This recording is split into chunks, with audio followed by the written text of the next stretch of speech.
আচ্ছা দোস্ত, এই যে এত রাইট কইরা এমন নীরব জায়গা দিয়া আমরা দুইজনে যাইতাছি, আমার না কেমন জানি একটু ডর ডর লাগতেছে। তোর কি ডর লাগে না? দুধ বেড়া, আমার বাপে আমার দাদায় আগে ছোটবেলা শুনতাম বাপের তে এরা গঞ্জে যেত, সামনে অনেক বড় বড় ভূত, কালা কালা পেতনি আইতো, আমার বাপের জীবনে ভয় পাইতো না। আমরা সেই বংশের পোলা পাইন বেটা, তুই কিসের ভয় পাস? আয় তুই তো তগ বংশের সবাই অনেক সাহসী রে, তুইও অনেক সাহসী, আমার আবার একটু ডর ডর করে। আয় দেখি চাই।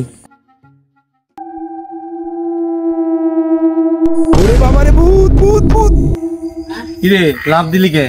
ভাই একটা আম পাড়ছি ভাই। ও আম পারছ? হ্যাঁ ভাই। হালার ভাই হালা, ওর গোষ্ঠী শুদ্ধা বলে সাহসী, সাবাবাজের ঘরে সাবাবাজ কি দৌড় যায় না মারছে তোরে দীক্ষা, আবার কয় বংশের কেউ বলে ডরায় না।